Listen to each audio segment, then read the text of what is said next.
অনেক দিন পর আইলাম বেড়াইতে তাও বাড়িতে। তো ভাই ভাবি সবাই আসে ন, তো তার লাগে কিছু নিতে হইব। দেখি কি কিনা যায়।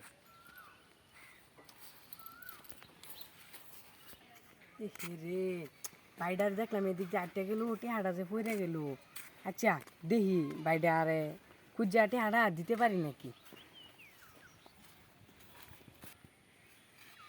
যেমন বাইরে যে কইলাম টেহাটা দেন টেহাটা। আচ্ছা দেখি যাই দিই আগে টেহাটা দেওয়া যায় নাকি দীক্ষা লই আগে।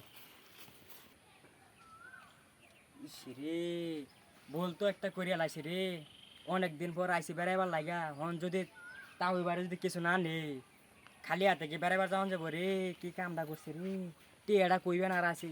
আল্লাহ দিত কেউ যদি পাইতো, এর লাগে দোয়া করবাম যাতে তাড়াতাড়ি বিয়া করতারে। রে বাইরা টিয়া ফলে তুমি আচ্ছা দেখি গা বাইটা কি করে। এ ভাই আপনি বলছেন আপনার মন খারাপ কে ভাই? ভাই কি কইতাম ভাই, আমার লোকে দুঃখের কথা। বেড়াইবার ভাই আসলাম তাও এই বাড়ি, মনে করছিলাম 1-2 কেজি মিষ্টি লয়ে যাইম। ভাই এই যে এদিক দিয়ে আইতাছি, রাস্তার মাঝখানে ভাই আমার টিয়াটা ভাই হারাই গেছে। এখন আর ইস রে পাইছি না ভাই। ভাই খুব কষ্ট ভাই, মনে খুব কষ্ট ভাই না ভাই। আচ্ছা ভাই আপনি কোন দিকে যাবেন ভাই? ভাই আমি তো যাই আমি এদিক দিয়ে বাইরে চিনি না, কইছে যে এদিকে মনে হয় আচ্ছা বাইরে ভাই যাবো নাম ভাই। কি ভাই, নাম কি বলেন? ভাই নাম ভাই নোমান ভাই। ভাই ও বাইরে ভাই, চিনেন ভাই? ভাই আমার বাড়ি তো ওইদিকে। ভাই কোন দিকে ওই যে ভাই? আমার বাড়ি ওই যে ওর বাড়ির পাশে। এই যে এই বাড়ির পাশে ভাই। হ্যাঁ ভাই, তে চলেন ভাই আয়েন যাই ভাই। আচ্ছা, আচ্ছা ভাই ভাই। আয়েন আমার মান তো না চাইছেন।